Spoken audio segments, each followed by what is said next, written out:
Cae la tarde y en un rincón de la ciudad, en un pequeño jardín, alguien cuenta una historia, reflexiona en voz baja o conversa, paseándose bajo los árboles. Es hora de volver a casa, bajar la velocidad y darle tiempo al tiempo. Christian Warnken nos abre la verja de su jardín para que respiremos aire puro y oxigenemos el espíritu. En Pauta, aquí comienza Desde el Jardín. Una presentación de Universidad Bernardo Higgins, acreditada en nivel avanzado por 5 años. La gran fiesta de los 80 en Enjoy Santiago está en Ticket Plus y Grupo Educar, construyendo el futuro de la educación técnico-profesional en Chile. Lo esencial de toda exploración será volver al propio jardín y ver las cosas por primera vez, decía el poeta T.S. Eliot.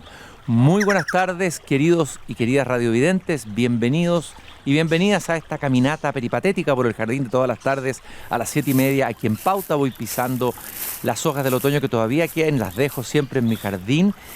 Tengo en mis manos un libro muy interesante que acaba de aparecer sobre un tema que hemos hablado ya varias veces en el jardín, sobre la respuesta que tiene que dar la humanidad para validarse en un mundo cada vez más tecnificado, por un lado, más pragmático, la dificultad de las humanidades para permanecer, algo que debiera ser obvio al interior de las universidades.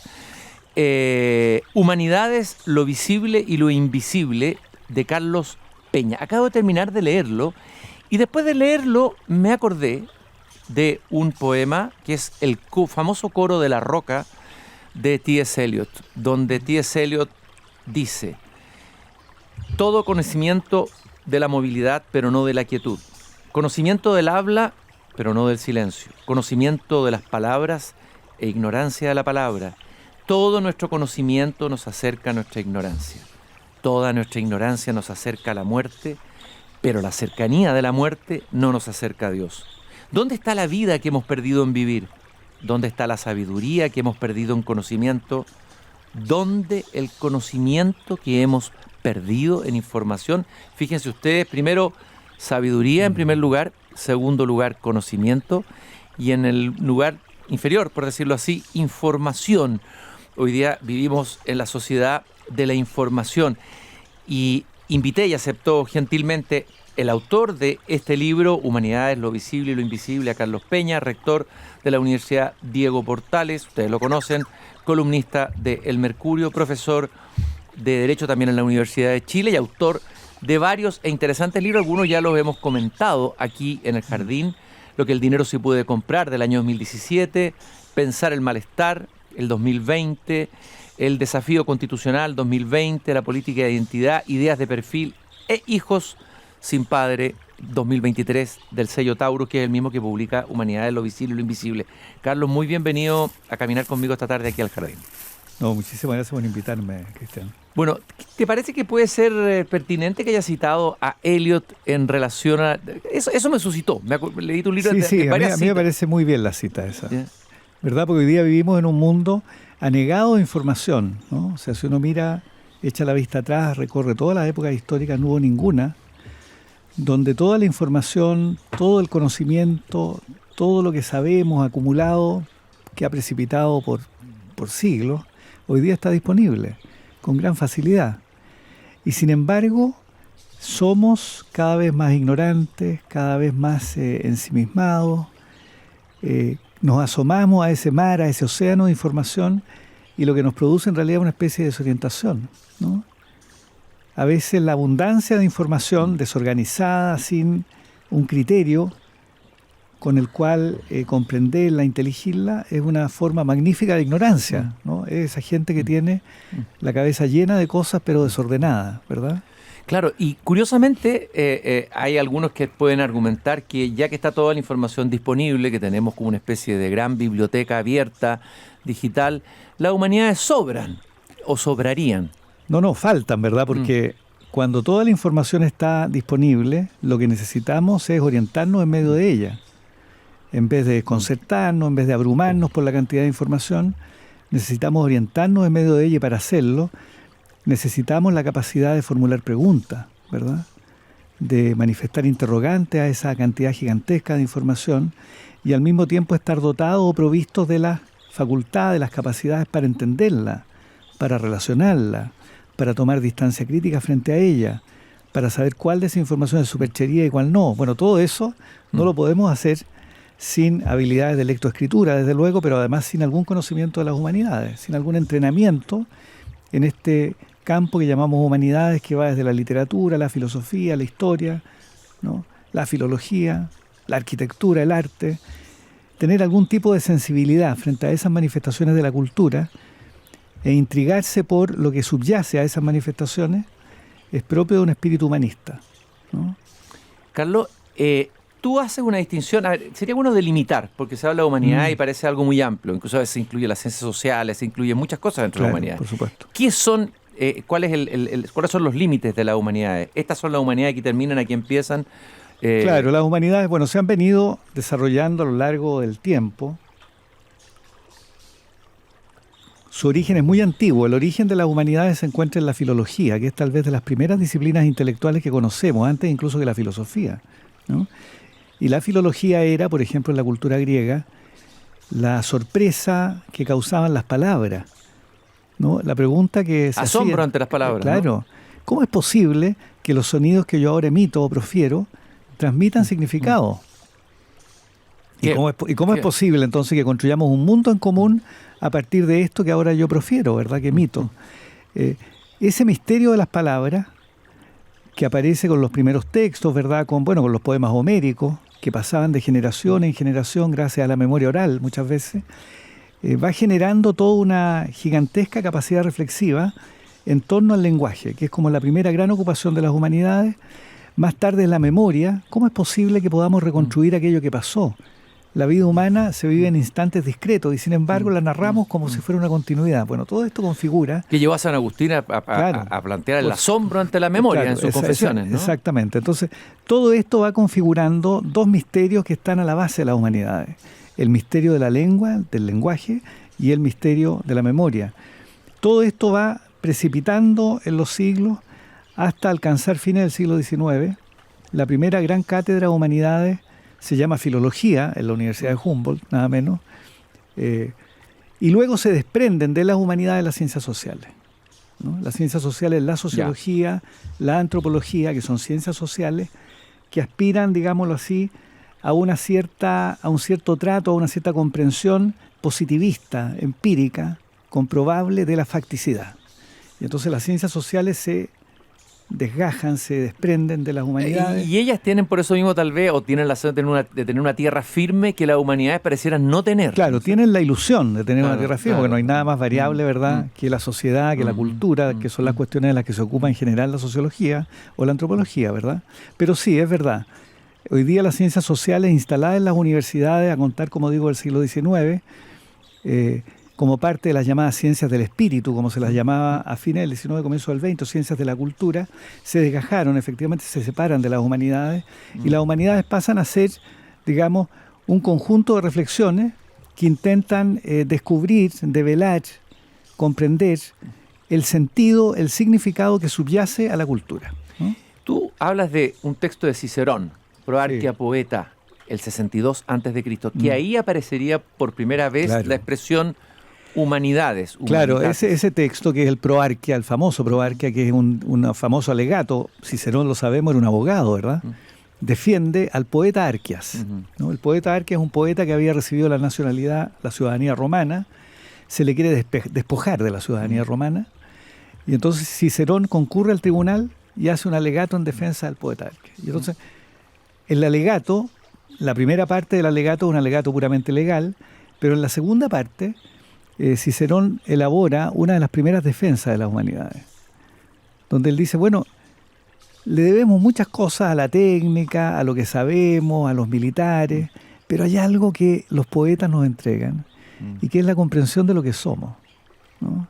Entonces las letras, las humanidades, dice Cicerón, hacen brotar en nosotros algo preclaro y único. Eso es muy hermoso. Es una muy linda frase. Y eso preclaro y único, ¿lo sigue teniendo las humanidades hoy día? ¿Qué es eso preclaro y único hoy? Bueno, en la tradición, luego romana, que sigue a Cicerón, Helios, por ejemplo, identifica eso preclaro y único, diciendo esto es lo que buscaban los griegos con la paideia y lo que nosotros buscamos con las letras. Y eso preclaro y único, dice Helios, es la humanidad, ¿no? Aquello que nos constituye como sujetos únicos, inéditos, en medio de todo lo que existe. De ahí en adelante, sin embargo, las humanidades, en la modernidad, poco a poco, desde luego, empiezan de alguna manera a entrar en crisis, porque aquello preclaro y único de que hablaba Cicerón, aquello que nos hace humanos, empieza a ser una incógnita, ¿no? ¿Verdad? Yo cito en el libro la famosa carta sobre el humanismo de Heidegger, ¿no? Donde él dice, bueno, en realidad el gran problema del humanismo es que no sabemos exactamente qué consista ser humano. Claro, exactamente. La famosa donde dice ahí el lenguaje de la casa del ser, ¿no? En esa famosa carta, esa linda afirmación. Exacto. Ahora, tú afirmas, no se puede hacer nada con la humanidad. No, eso lo dice Ortega y Gasset, me parece, o alguien lo dice que tú quisieras. No, lo dice Heidegger a propósito de la filosofía. Yo lo parafraseo con las humanidades. Eso, ¿verdad? no se puede hacer nada con las humanidades, pero quizás las humanidades puedan hacer algo con nosotros. A ver, porque uno de los temas es la utilidad. Ahí está el famoso libro Nucleo Ordine, ¿no? Sí. La utilidad de lo inútil. Son disciplinas inútiles, no sirven para nada. Una conversación que tuvimos anteriormente, yo me acuerdo que tú decías, no hay que buscar tampoco la utilidad práctica de la filosofía. Eso también sería desvirtuarlo un poco, ¿no es cierto? Sí. Ya, pero ¿qué significa que las humanidades pueden hacer algo con nosotros? Bueno, ante todo, digamos, Heidegger decía esto de la filosofía, ¿verdad? En un famoso texto sobre introducción a la metafísica. Él decía, es verdad que con la filosofía no se puede hacer nada, pero quizá ella puede hacer algo con nosotros. Bueno, yo creo que lo mismo puede aplicarse a las humanidades. Es verdad que con las humanidades no podemos hacer nada, no son un instrumento, ¿verdad? Los instrumentos son cosas que nos sirven para alcanzar fines prácticos, cuestiones que queremos acontezcan en nuestro entorno. Las humanidades, desde luego, no son un instrumento, no son medio para ningún fin específico, material, tangible, de esas cosas que frecuentemente apetecemos, sino que las humanidades, sin embargo, son una experiencia. Es la experiencia de asomarse al misterio, digámoslo así, a la problematicidad de la cultura, ¿no? ¿Verdad? A aquello que de pronto no advertimos, pero que sin embargo nos rodea. Que lo damos por descontado. Claro, ¿no es cierto? exactamente. La mayoría de la gente lo da por descontado. Exactamente. Vivimos en un mundo de signos, de símbolos, de significados subyacentes que nos permiten orientarnos, que le confieren sentido a nuestra existencia, que a veces nos consuelan y de los que no siempre somos conscientes, ¿verdad? Miramos un edificio, bueno, pero no es un edificio, resulta que es una iglesia. ¿Pero qué es una iglesia? Sino un significado subyacente, ¿verdad? O sea, habitamos al interior de esos significados. Exactamente. Habitamos. Vivimos envueltos en memoria y en significado, no en cosas, ¿verdad? Claro, y tú decías, no es un instrumento técnico, no es una herramienta la humanidad, pero vivimos en un mundo tan tecnificado y quizás por eso, porque todo ha sido tecnificado. Bueno, Heidegger tiene un diagnóstico más bien crítico de esta tecnificación del mundo, es cuando las humanidades cobran más importancia, que haya un espacio que no esté tecnificado. Claro, o sea que, sumido en la técnica, digamos, ser capaces de, en medio de este mundo plagado de técnica, de practicidad, digamos, ser capaces de advertir aquellas rendijas por donde se cuela el significado, el sentido que confiere orientación a la vida humana, ¿verdad? Nadie vive la vida humana, digámoslo así, sin significado, sin sentido. Todos le conferimos un sentido a nuestra existencia. Es la única manera de superar la problematicidad del existir, ¿verdad? ¿No? Claro, ¿no? Lógico. Y entonces, de pronto olvidamos esa dimensión que nos constituye, y a mí me parece que las humanidades, en la medida que se sumergen en la literatura, en la filosofía, bueno, en la música, lo que hacen, de alguna manera, es intentar aprender, saber si hay un significado fijo, presente en todas estas manifestaciones que llamamos cultura, o si en cambio lo que nos constituye es el esfuerzo sin fin por buscar un significado, ¿me entiendes? ¿No? Porque uno podría pensar, y de hecho se piensa, ¿verdad?, que en el conjunto de la cultura hay depositado un canon que si logramos aprenderlo vamos a captar lo mejor del humano. Uno puede pensar eso. Hay quienes creen eso. Claro que sí. Hay quienes creen que y hay una visión de las humanidades que colocan el centro en eso, en estudiar, recuperar el mundo clásico, etc. Exactamente. Aprender, digamos, hay un canon donde está depositado lo mejor del humano, de manera que si yo lo conozco lograré aprenderlo. Otra alternativa es decir, mire, las humanidades son, en realidad, el esfuerzo sin fin por interpretar este texto que es la cultura, aunque nunca sepamos si hemos llegado al original. Desde luego, ahí está la pregunta de Montaigne. ¿Qui suis-je? ¿Quién soy yo? ¿No es cierto? Exacto. Bueno, el mismo San Agustín se angustia. ¿Quién soy yo? Exactamente. Dirigiéndose a Dios. Y el hombre tiene que seguir haciendo esas preguntas. Y lo otro, Carlos, que la técnica también, como decía Heidegger en la conferencia Serenidad, necesita ser pensada. O sea, el mundo técnico en el que estamos entrando, el mundo de la inteligencia artificial, lo que ya se ha hablado tanto, alguien tiene que pensarlo, tenemos que pensarlo. ¿Y por qué es tan importante pensarlo desde las humanidades? Bueno, porque es la única manera, ¿verdad?, de que no seamos objetos, sino sujetos, digámoslo así. O sea, que no seamos objetos quiescentes, cosas simplemente, movidas por hilos invisibles que no logramos controlar, sino más bien que tengamos conciencia de lo que somos, de la contingencia del mundo que nos rodea, de la fragilidad de la existencia, ¿verdad? O sea, asistir con plena conciencia, aunque sea a veces una conciencia angustiada, ante la propia condición, es propio del humano, ¿verdad? Claro, en cambio, vivir, digamos, en medio de la total inconsciencia, lo que Heidegger, para seguir con él, llamaba inautenticidad, ¿verdad? Claro. Es bueno, pero es vivir como una cosa, Y además dejándose llevar por fuerzas por impersonales. la opinión pública, como decía. Claro, Por lo fuerzas impersonales, hilos invisibles que uno no logra controlar.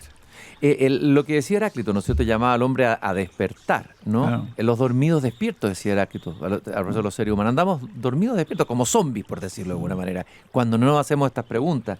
A mí me gustó mucho una imagen que tú citas de un gran novelista español que se ve que te gusta, porque lo citas varias veces, creo que uno que lo cite, que es Javier Marías. No, yo creo que es de los grandes. Es un gran novelista. ¿Verdad? En ¿Cuál es la español. novela que más te gusta de él o que recomendarías Bueno, leer? Corazón tan blanco, sin Corazón duda, tan ¿verdad? blanco. Es bueno, también Tu rostro mañana, que es la famosa trilogía, que es lo último, no, lo penúltimo casi que escribió, ¿no?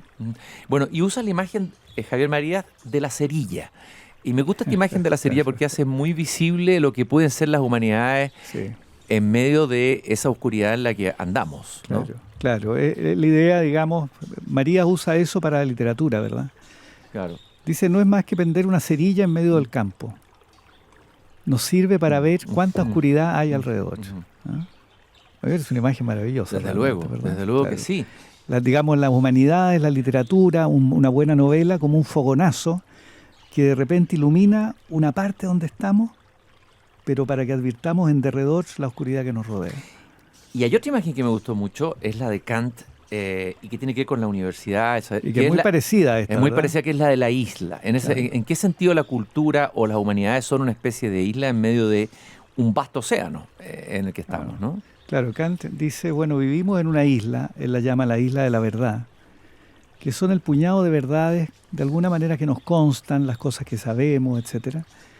Y esta isla, dice, que habitamos, dice Kant, está rodeada por un mar proceloso, un mar neblinoso, peligroso, que sin embargo nos insta, nos atrae a navegar sobre él para poder circundar esta isla y saber cuáles son los límites de lo posible, ¿no? Es una bellísima imagen. Y otra imagen, idea que me gustó mucho en el libro es la de Ortega y Gasset, o idea, el hombre como un animal fantástico. Sí. Es decir, somos generadores, secretores de historias, de ficción. Claro, la ficción como constitutiva de la condición humana. No podemos vivir sin ficción. No, somos Eso ficción. es importante entenderlo. Sí, Tal vez sí. sería bueno que lo explicaras, Carlos. Claro, por ejemplo, pensemos en la propia identidad humana, la tuya o la mía, ¿verdad? Si alguien nos preguntara quién soy, ¿verdad? La única manera que yo tendría de responder esa pregunta es narrar mi vida, porque yo soy una trayectoria vital, ¿verdad? Desde luego. Pero mi trayectoria vital yo no puedo narrarla. Para narrarla de veras, fidedignamente, tendría que ocupar el mismo tiempo de la vida que ha transcurrido, ¿verdad? Luego, cuando yo narro mi vida, inevitablemente elaboro una ficción, ¿no? Hago una ficción literaria. Olvido cosas, arreglo otras, omito algunas. Miento. Me acordé de La náusea de Sartre, cuando Claro, habla de claro. la mentira. Mentimos. Por supuesto, claro. Freud, ¿verdad?, tiene ese famoso texto, La novela familiar del neurótico. El ser humano es un animal neurótico, evidentemente. Claro que sí. Pero cuando nos narramos, bueno, de alguna manera inevitablemente recurrimos a la ficción, ¿no? Entonces la ficción no es un engaño, está instalada en medio de la condición humana, ¿no? Y ahí me acordé, cuando leí, bueno, hay una parte, un capítulo del libro donde tú hablas de eso, me acordé del final del Quijote. Recordémoslo. Sí, pues. Alonso de Quijana se está muriendo y dice, yo no soy el Quijote. Y Sancho, el realista, el sentido común, empieza a llorar y le dice, no se muera vuesa merced, no se muera de melancolía, salgamos disfrazados de lo que sea, de pastores. O sea, Sancho se hizo adicto a la ficción del Quijote. Claro. No podemos vivir sin claro, ficción. y el Quijote, que es una de las primeras novelas modernas, ¿verdad? Junto con el Stern, digamos. Es un texto sobre la ficción. Recordemos que Claro en el que capítulo 9, si no recuerdo mal, de la primera parte, Cervantes presenta la obra, el ingenioso Hidalgo, etcétera. Dice, bueno, esta es la traducción en realidad de un texto árabe, ¿verdad? Y en la segunda parte hace comparecer a Avellaneda, el impostor, digamos, que había escrito la segunda parte apócrifa del Quijote, lo hace comparecer como un personaje dentro del Quijote para burlarse de él. Entonces, de alguna manera este juego de espejos que hace Cervantes, allí está la clave, creo yo, de lo notable de Cervantes, esta comprensión que tiene de la condición humana como llena de dobleces, como el esfuerzo por interpretar una interpretación sin que nunca podamos leer el original, ¿me entiendes? Eso es muy fuerte, digamos, y es muy intenso en el Quijote, y es lo que lo hace una obra fantástica, magnífica. Carlos, de alguna manera, por todo lo que tú estás diciendo, eliminar la humanidad o que desaparezcan o que se arrinconen es perder una dimensión esencial y fundamental de lo que somos como seres humanos. O sea, no es que se esté perdiendo una disciplina que practican algunas personas ahí. Claro, no es que se esté perdiendo, digámoslo así, un adorno de sobremesa, ¿verdad? Eso es lo que te quería decir. Un ornamento cultural para poder hablar con mayor propiedad de las cosas, como a veces se cree cuando se dice, bueno, las humanidades le sirven a los managers, digamos, para ser personas más sagaces, más entretenidas. Sí. No, si suprimiéramos la humanidad en la educación, por ejemplo, como desgraciadamente a veces ocurre, transformaríamos la educación en mera instrucción, en un mero entrenamiento para el trabajo, ¿no? ¿Verdad? Claro. Sin que las personas logren despertar en sí las preguntas fundamentales que nos hacen ser seres humanos. ¿Y qué pasaría de las universidades sin humanidades y de la política sin humanidades? Bueno, la política ya prácticamente ya no está despojada de toda humanidad, digamos, pero de las universidades sin ninguna duda, digamos. O sea, lo que hace propiamente a la universidad, una universidad, no es la innovación tecnológica, como a veces se cree. Yo sé que hoy día buena parte de los rectores, las agencias encargadas de la educación superior tienden a alentar a que las universidades, ante todo, desarrollen la investigación, la innovación tecnológica. Yo no descuido ni desconozco la importancia que eso reviste, pero lo propio de la universidad no es eso. Eso lo puede hacer un departamento de estudios de una empresa.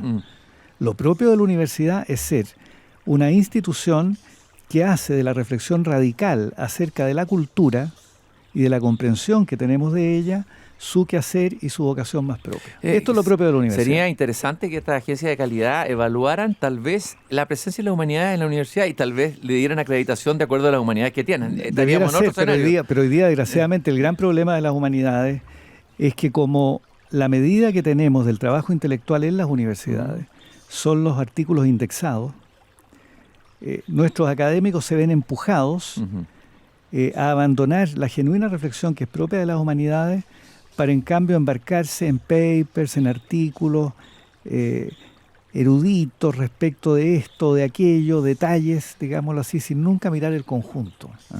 Y las humanidades tienen una vocación por la totalidad, desde luego. Desde luego. Y, a ver, tenemos por un lado, la humanidad enfrenta dos tipos de enemigos, por decirlo así, estoy jugando. Es como Odiseo entre Sila y Caribdis. Los externos, tú los citas en el libro, el prodigioso, bueno, todo el mundo técnico del desarrollo de la técnica y la ciencia que ha sido de verdad prodigioso en el último tiempo. Claro. Cambio de infraestructura, todo el mundo de las redes digitales. Tú ahí hablas de la pérdida lamentable de un público de lectores que algún día existió y hoy día reemplazado por lo que Chulhan llama el enjambre digital, que ni siquiera llega a ser una comunidad. Luego, y vamos a hablar todo esto en la segunda parte del programa después de la pausa, la desaparición del sujeto. Este sujeto que ya no existe, vamos a decir, ¿por qué es tan importante el sujeto? Se lo vamos a preguntar aquí a Carlos Peña. Y lo último, la desvalorización del acto de leer. Pero también la humanidad tiene enemigos internos. Sin duda. Y de ellos también vamos a hablar, vamos a ir a una breve pausa. Estamos caminando por el jardín con Carlos Peña, comentando este interesantísimo libro, Humanidades, lo visible y lo invisible, editado recientemente por Taurus. Vamos a una pausa y ya regresamos. Seguimos caminando con Carlos Peña, rector de la Universidad Diego Portales, ensayista, a esta altura ensayista prolífico, abogado con estudios posgrado en sociología, doctor en filosofía, autor de variados libros, entre ellos este libro que tengo en mis manos, Humanidades, lo visible y lo invisible. Al final del libro no estoy espoleándolo, solamente estoy escogiendo una cita para estimular a los que nos escuchen, que lo compran y lo leen. Dice que las humanidades no solo configuran el quehacer más propio de las universidades, lo que estábamos hablando antes de ir a pausa, sino que hacen posible el ámbito de lo público, ese ámbito donde se plantea y se intenta una y otra vez responder la pregunta que Platón hizo en la República, diciendo que era la más importante de todas: ¿cómo es que debemos vivir? Creo que vale la pena, de nuevo, tú dijiste la política hoy día no tiene humanidades, pero lo importante que es que esas preguntas estén presentes en el debate y la conversación de lo público, ¿no? Claro, las humanidades son, digámoslo así, una parte constitutiva de lo público, al extremo que si uno imagina un mundo sin humanidades, sin literatura, sin la práctica de la lectoescritura, sin historia, la esfera de lo público, que es aquel ámbito donde las comunidades humanas deliberan e intentan discernir lo mejor para sí mismas, ese ámbito desaparecería, ¿no? Y ocurre que a la base de la democracia está la esfera de lo público, ¿no es cierto? La democracia es el ideal en virtud del cual una comunidad humana se autogobierna mediante el diálogo, mediante la deliberación compartida, cuestión que solo podemos hacer mediante el lenguaje. Pero si el lenguaje se desvaloriza, si las personas se ensimisman, si en vez de conversar o de leer se dejan hipnotizar por el celular, por la pequeña pantalla, leyendo aquellas cosas que solo hacen confirmar sus propios prejuicios, como suele ocurrir, si eso ocurre y se generaliza, bueno, el ámbito de lo público se deteriora. Y entonces este espacio de encuentro donde podemos deliberar, reflexionar, discernir cómo debemos vivir, que según Platón era la pregunta más importante la politeia, de todas. Claro, la esencia de la politeia, exactamente, ¿no? Sin eso, digamos, esa pregunta quedaría sin respuesta e incluso nadie podría plantearla. Y entonces viviríamos como una especie de rebaño, un conjunto de individuos yuxtapuestos, cada uno ocupado de sus cosas, hipnotizados por la técnica, sin nunca preguntarse acerca del sentido que posee todo esto. Yo ¿no? creo que hoy día, más que rebaño, seríamos un enjambre digital. Creo que ahí le sí, es una muy buena expresión. Sí. Bueno, y tú citas acá, quien tuvo claro esto, lo profetizó, lo vio, fue Heidegger, que él dice en uno de sus textos que tú citas al final, que cuando la técnica lo invadiera todo, las masas se reunieran en asambleas populares y el boxeador rigiera como el gran hombre de la nación. Me encanta ese. Sí. Dices tú, ¿acaso no es nuestro mundo? Entonces, justamente, cruzarían todo ese aquelarre como fantasmas, las preguntas ¿para qué? ¿Hacia dónde? Y después ¿qué? ¿Quién es ese boxeador y ese grupo de los, Nietzsche diría, los últimos hombres, ¿no? Ese párrafo está en Introducción a la Metafísica, que es un curso, en realidad un curso del año 36, debe ser de Heidegger, donde él llama la atención acerca de la índole técnica de la época, ¿no? Que está cubriéndolo todo y fundando, dice Heidegger, una época. Y entonces él dice, bueno, en esta época donde las preguntas fundamentales parecen haber desaparecido, nos estamos engañando, dice.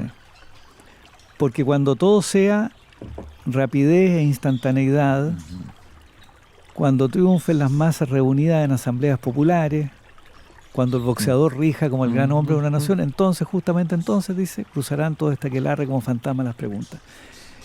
Lo que él quiere decir es que ese tipo de preguntas, ¿para qué? ¿Hacia dónde? ¿Y después qué?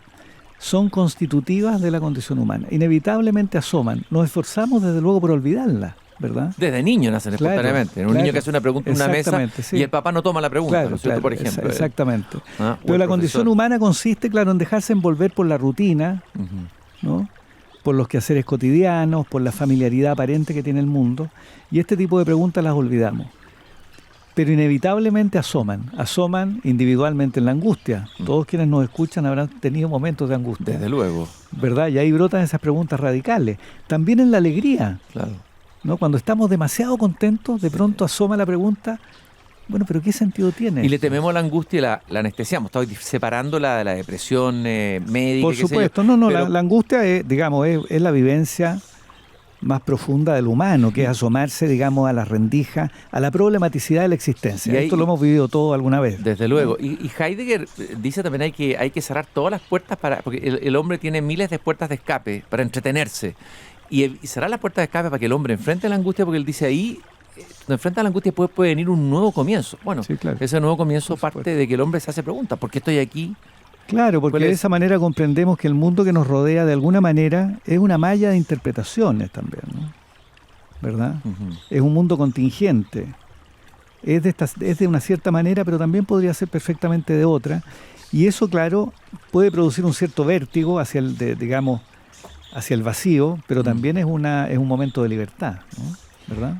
Sloterdijk usa, que a mí me encanta también, esta imagen de lo inmunológico. Creo que sería bueno que lo explicaras. Sí.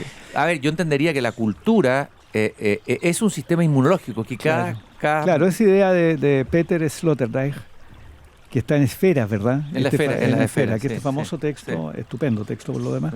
Él desarrolla una idea que está en Arnold Gehlen. Arnold Gehlen, en el famoso texto sobre el hombre, él dice, bueno, lo propio del animal humano, a diferencia del animal no humano, es que el animal humano, dice él, tiene un exceso pulsional, digamos, tiene un exceso de deseo, por decirlo de esta manera.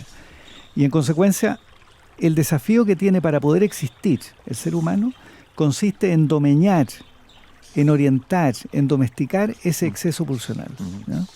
Y para eso lo que hace, entonces, es crear cultura, es decir, proveerse, digámoslo así, de una especie de esfera, esta es la imagen que usa Sloterdijk, que lo inmuniza contra el medio, pero también contra aquello que brota dentro de sí, que es este exceso pulsional, ¿no? Y eso son las instituciones y la cultura. Claro, y bueno, o sea, uno podría decir que cada cultura es un sistema inmunológico, y a veces los sistemas inmunológicos se agotan. Así es. Y bueno, y ahí viene el vértigo. ¿Con qué reemplazamos? La civilización cristiana occidental, el mundo griego también ha experimentado un agotamiento, por decirlo así. Así es. ¿Y cuál es la inmunología que viene ahora? ¿No? Es la gran pregunta, esa pregunta es la que debe hacerse la humanidad. Claro, exactamente.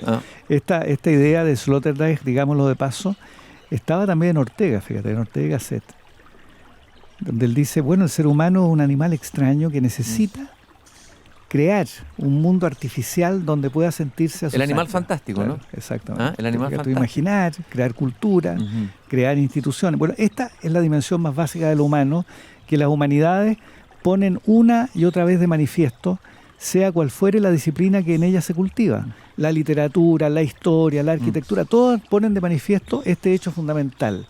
Existir consiste en habitar un mundo de significado, ¿no? ¿Verdad? Claro, exactamente. Tú dices al final que si el poder político o el boxeador, como diría Heidegger, amenaza a las humanidades, no son estas últimas las que están en peligro, sino la universidad y la democracia, porque ambas descansan en la posibilidad de que el mundo que tenemos ante los ojos y los significados que lo sostienen son contingentes, y que el diálogo y la razón que las humanidades ejercitan muestran que justo porque son contingentes podría ser distinto. Y aquí hay algo interesante.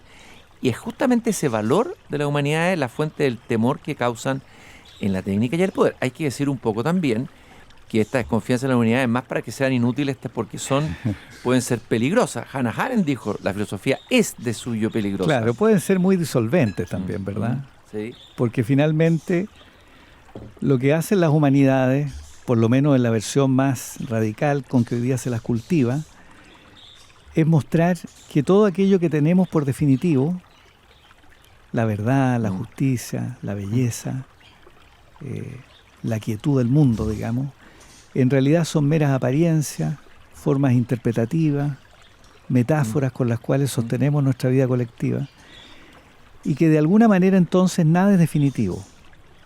Todo es transitorio, todo es contingente, el mundo se nos aparece de esta manera, pero perfectamente podría ser de otra. Y eso, claro, que brinda, como yo decía adelante, un momento de libertad, ¿verdad? Es también una amenaza, porque no podemos sostener la existencia en medio del vértigo, en medio de la convicción total, digamos, de que todo cambia, de que todo es interpretación. Y ahí un poco todo lo que viene de la deconstrucción, todo lo que ha pasado con las humanidades, de la construcción en adelante, por decirlo de alguna manera, la filosofía de la sospecha, etcétera, etcétera, etcétera, también eso ha atentado contra las mismas humanidades, y tú lo esbozas de alguna manera, Sí. y contra la universidad en el sentido moderno que tenía, o la conciencia. A ver, ¿cuáles son los enemigos interiores de la humanidad? Ahora vamos a ver ahora. Ya vimos que la técnica del Claro, poder las humanidades exterior. están acosadas, digamos, por factores externos que ya hemos revisado, pero también desde dentro de las humanidades a veces hay, digámoslo así, una semilla que acaba socavando su prestigio y su ejercicio. ¿En qué consiste esto? Bueno, hay una forma, digámoslo así, de concebir las humanidades que aparece, digamos, en la segunda mitad del siglo XX, que consiste en radicalizar a tal punto la reflexión, para decirlo sencillamente, que la razón acaba desconfiando de sí misma, ¿no? Por ejemplo, un buen ejemplo de esto es la lectura que suele hacerse de Foucault. No digo que esto sea de Foucault, pero es la lectura habitual que circula de Foucault.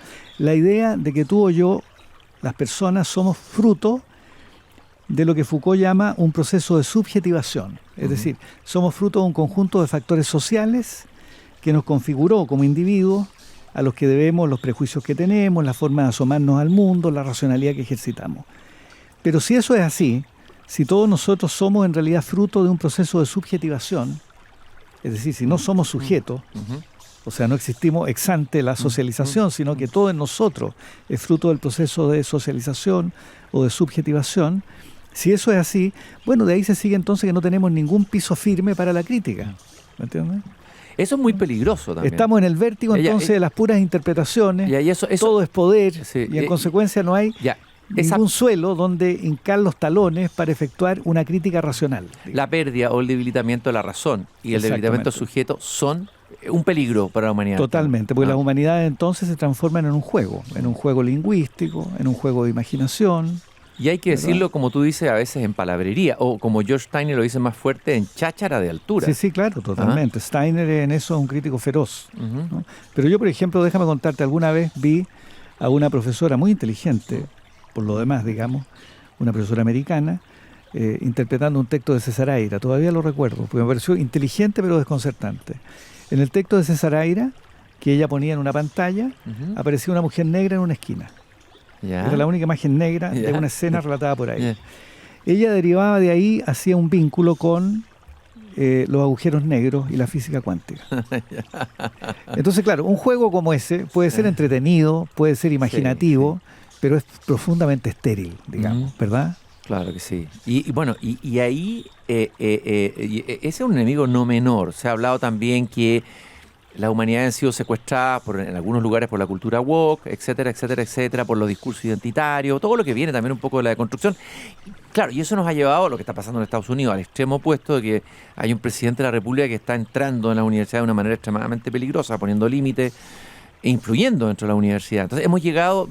¿Cuál es la situación hoy de la humanidad a nivel mundial, con todo lo que hemos visto en estos últimos meses?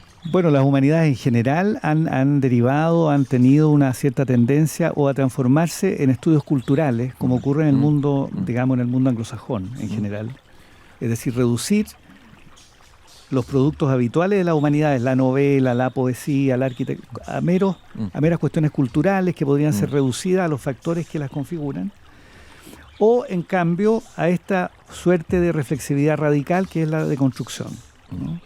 Ambas, me parece a mí, desalojan a las humanidades, ¿verdad? Sí. Porque al reducirlas a estudios culturales, transforman las humanidades en una especie de sociología de la cultura. Pero por otra parte, la deconstrucción, entendida tan radicalmente, acaba socavando las bases de cualquier crítica. Desde luego. Entonces, despojando a las humanidades... Porque no hay ningún lugar fijo de donde poder hablar. Despojan a las humanidades, ¿verdad?, de cualquier sitio desde el cual puedan efectuar una visión crítica de lo que tenemos. Y además ahí es difícil distinguir la cantinflería de la verdadera reflexión. Uno de Derrida lo aguanta, pero ya el Derrida de segunda y tercera mano... Y eso va afectando, yo no sé cómo decirlo. Bueno, América Latina está lleno. Exacto. ¿Verdad? Las facultades universitarias, digámoslo, están llenas de personas que, bueno, conocen a Foucault de oída o a Heidegger de oída. Exacto. Y que entonces lo que hacen, digamos, es repetir una y otra vez, digamos, frases, expresiones, sin nunca entenderlas del todo. Y flato un poco, a veces son voces pasivas. Me pasó, fíjate, con un hijo que está en la universidad que me dijo, me sorprendió el otro día, me dijo, papá, porque habían hecho leer hartos libros de deconstrucción y todo, dijo, y había leído a Kant.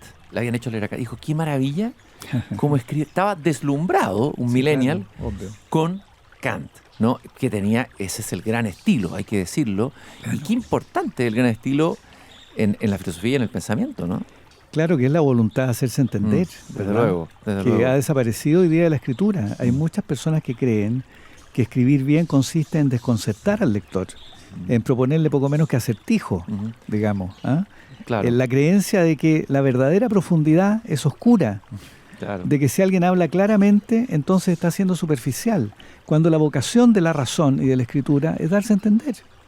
Desde ¿verdad? luego. Claro. Y esa capacidad comunicativa de la humanidad que se pierde, yo creo que ahí hay un punto importante que aleja además las humanidades de las personas. Claro, la transforma en una jerga de iniciados, ¿verdad? En una cuestión como oracular, digamos, ensimismada. ¿no?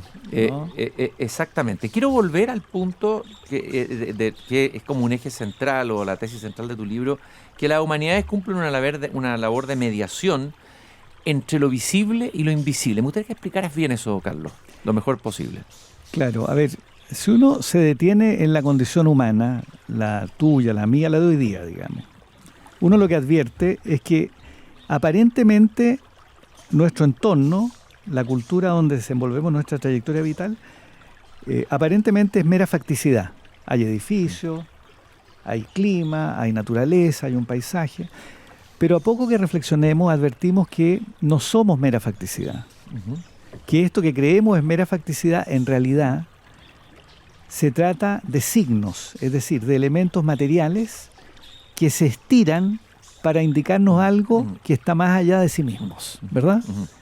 Miramos una iglesia, que es un buen ejemplo, creo yo, y claro, es pura materialidad, desde el punto de vista de la facticidad, Claro, digamos. pero la iglesia no solamente Una es, iglesia no es diferente de un mall, lógico. ¿verdad? Y de hecho puede convertirse en una discoteca, como ocurre hoy día. Claro, que por supuesto, se venden monasterios en la el mundo. iglesia es desacralizada. Sí.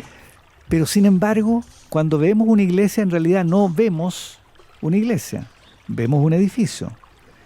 Lo que ocurre es que a través de ese edificio avistamos un sentido, ¿verdad?, hacia el que ese Totalmente. edificio apunta. Bueno, ¿verdad?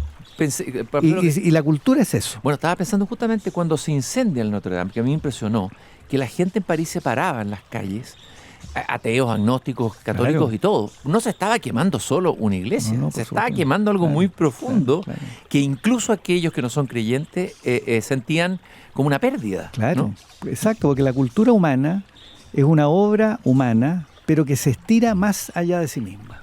¿Me entiendes? No es aquello que está ante nuestros ojos, sino es aquello hacia lo cual esto que está ante nuestros ojos se estira, Ujú. ¿verdad? La belleza, la verdad, la fe, lo que fuere. Pero una cultura que es mera facticidad no existe. Eso no es cultura, ¿no? Exactamente. Bueno, y corremos el riesgo de convertirnos en mera facticidad. En un mundo hipertecnificado eso podría ser un riesgo, ¿no? Claro, bueno, esto lo dice Parra. Parra tiene un famoso poema donde dice que los árboles no son sino muebles en movimiento, Claro, sillas en ¿verdad? movimiento. Sí. Bueno, Sí, ese sí. es un mundo donde el significado desapareció. Reducido a mera utilidad, digamos. Exactamente, utilidad, utilitarismo. Uno de los riesgos que enfrenta la humanidad. Estoy caminando con Carlos Peña aquí en mi jardín comentando su libro Humanidades, lo visible y lo invisible. Quiero volver a insistir, creo que lo conversamos, pero la importancia del sujeto, que pareciera que uno está defendiendo algo ahí, el sujeto cartesiano, ¿no es cierto? Parece que uno ha está sido- defendiendo un anacronismo. Sí, ya un está. acrónimo y muy vilipendiado, ¿no? Se ha hecho de moda criticar a Descartes y el sujeto, con un cliché también, el sujeto cartesiano, hay que superar el sujeto cartesiano, pero caramba, ese sujeto cartesiano fue importantísimo en el desarrollo del pensamiento humano, de la ciencia, de todo. A ver, ¿por qué? Y ese sujeto está siendo deconstruido, o ha sido deconstruido en estas humanidades más posmodernas, por decirlo así. Y Claro, el sujeto cartesiano, para decirlo sencillamente, ¿verdad?, es, por decirlo así, el individuo que tiene una conciencia racional de sí mismo y que está configurado enfrente del mundo. Esta es la idea de Descartes.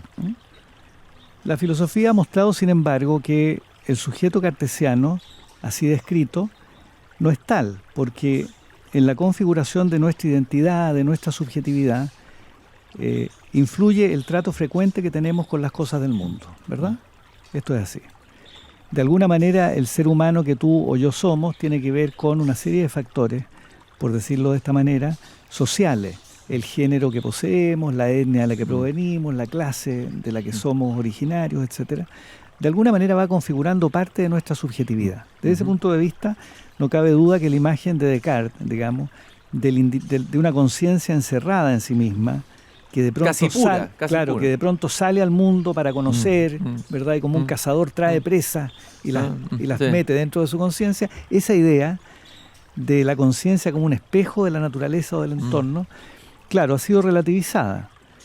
Pero de ahí no se sigue, como sin embargo quienes practican la crisis del sujeto lo creen, de ahí no se sigue que el sujeto no exista. Claro. ¿No? ¿Verdad? Sí. Porque es verdad, tú y yo, es cierto, hemos sido configurados, y quienes nos escuchan también, claro, por factores sociales, factores culturales. Evidente. ¿Verdad? Pero seguimos siendo sujetos. Pero seguimos siendo sujetos claro. en la medida Claro. que este conjunto de factores que nos configuran no son todos consistentes entre sí. Algunos son inconsistentes, contradictorios, y nuestra conciencia y nuestra reflexión intenta configurar una cierta unidad a partir de todo eso, ¿no? Esto lo decía Sartre. Sartre en la crítica de la razón dialéctica decía, bueno, no importa tanto lo que han hecho del hombre, lo que importa es lo que él hace con lo que han hecho de él, ¿no? Y yo creo que esa frase realmente es muy significativa, ¿verdad? Carlos, en los últimos minutos nos quedan muchos temas muy interesantes para explorar en el libro. No hemos agotado el libro para nada. Humanidades e inteligencia artificial. El hombre antiguo iba al oráculo de Delfos y en vez de conseguir una respuesta, le devolvía una pregunta. Hoy día el hombre tiene al frente el oráculo de la inteligencia artificial y le entrega aparentemente todas las respuestas. ¿Cuál va a ser el papel, el tema de la pregunta, el preguntar, el papel de la humanidad frente a la inteligencia artificial, cómo lo ves tú en esta conversación? Claro, lo que yo diría es que la inteligencia artificial, bueno, en realidad no es inteligencia, ¿verdad? Lo que ya se llama inteligencia artificial. Eso es lo primero que habría que definir, habría que si es o no es inteligencia. No es inteligencia, porque lo que se llama inteligencia artificial son máquinas programadas, ¿verdad? Máquinas no triviales, como decía von Förster, uno de los creadores de la cibernética, que lo que hacen básicamente es reunir una gran cantidad de información y ser capaces de captar los parámetros que subyacen a esa información, los patrones que vinculan esa información, logra aprenderlos y en base a esos patrones logra, por decirlo así, producir información o respuestas que no estaban contenidas en la información previa. Esto porque logra, como digo, reproducir los patrones subyacentes en la información. Por ejemplo, cuando se programa un lenguaje natural con la inteligencia artificial. Pero sin embargo, la inteligencia artificial no es inteligencia por dos razones. Una, porque no tiene intencionalidad. ¿Ya? Repitamos el ejemplo que da Borges y que da Putnam, también un famoso filósofo de la mente. Borges decía, bueno, si usted pone un simio, este es un viejo ejemplo, a teclear una máquina de escribir o una computadora, es conceptual y empíricamente posible que el simio, al cabo de cierto tiempo, tecleando al azar, logre escribir una página del Quijote. Claro. Pero nadie diría que el simio escribió la página del Quijote, lógico. ¿verdad? Sí. Luego, lo que ocurre es que las máquinas no tienen intencionalidad, y en la medida que no tienen intencionalidad no pueden ser consideradas inteligencia. Y además se sigue que las máquinas, pensemos en una máquina que reproduce el lenguaje natural, no habla, ¿verdad? Hablar, bueno, tú lo sabes bien como especialista en literatura, hablar consiste en ejecutar un código lingüístico, Desde luego. y el acto de habla tiene niveles ilocucionarios y perlocucionarios. Claro que sí. Pues bien, la inteligencia artificial no tiene este nivel ilocucionario ni perlocucionario, ¿no? Se llama nivel ilocucionario para que nos entiendan nuestros auditores, ¿verdad?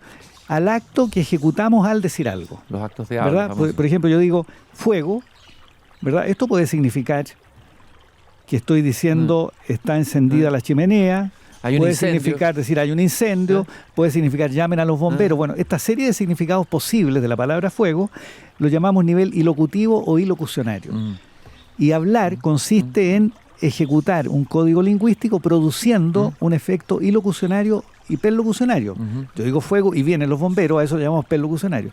Bueno, estos niveles ilocutivos o ilocucionarios no lo puede producir la inteligencia artificial y por eso yo creo, lo dije en el Congreso de la Lengua, la inteligencia artificial no habla.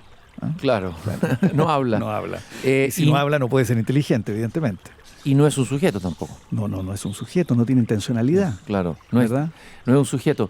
Es como un simio tecleando una máquina de escribir durante un siglo, a lo mejor produce el Quijote. Y ahí, pero sin embargo está despertado esta ilusión de que ese simio nos va a entregar todo y no nos va a poder entregar los significados de lo que hemos hablado, no va a poder respondernos las preguntas, no va a poder hacernos más preguntas, que es lo que el hombre necesita desde que es hombre.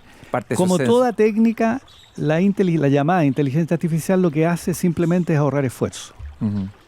Pero no ahorra el esfuerzo principal de todo, que consiste en tener preguntas que formular, intenciones que ejecutar, anhelos que realizar en el mundo. Y caramba que son importantes las preguntas. Heidegger decía algo así como que el preguntar es la piedad del pensamiento. Sí, claro. Que eso es lo que eso no es posible simplemente hablar de inteligencia. Por eso la inteligencia artificial tal vez habría que cambiarle el nombre. No es inteligencia en el sentido que acabamos recién de mencionar. Nosotros nos seguimos haciendo preguntas. Quedan muchas preguntas para los que nos están escuchando también. Entonces tienen la posibilidad de leer este libro, de superar esta desvalorización del acto de leer de la que habla Carlos Peña, que es una de las culpables de la crisis entre comillas en la que está la humanidad, aunque la humanidad siempre ha estado en crisis y el hombre ha estado siempre en crisis, ¿no? Es parte de la condición humana, claro. Individual y colectiva. Carlos, quiero agradecerte tu visita y el tiempo que te has dado a conversar conmigo y con nuestros auditores aquí en el Jardín, y agradecerte desde luego este libro, que es un aporte a la conversación que tenemos que seguir teniendo, sobre todo en las universidades. Así es. Sobre las humanidades fundamentales hoy día. No, muchísimas gracias a ti, Cristian, por esta interesante conversación. Y nosotros, queridos auditores, radiovidentes, nos vamos a volver a encontrar en el próximo programa. Mañana es miércoles a las 7:30, vamos a abrir el jardín. Y les recuerdo que los días viernes se estrena a las 7:30 el podcast Tu Hipócrita Lector.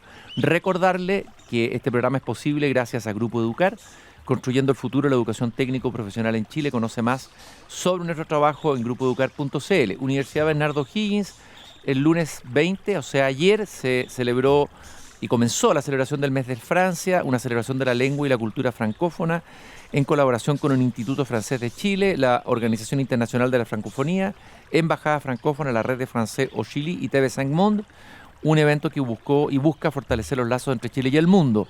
Mención Enjoy, la gran fiesta de los 80 en Enjoy Santiago, Felipe Biel y la banda 80 Experience, DJ Lord Fadek y Catboy, Ricardo Yarzún, la barra de Bar La Virgen y más sorpresas. Sábado 25 de octubre, 22 horas, Enjoy Santiago, entradas en ticketplus.cl. Y no se olviden la frase de Voltaire que siempre les cito al final de este programa, al final del Cándido: hay que cultivar el propio jardín.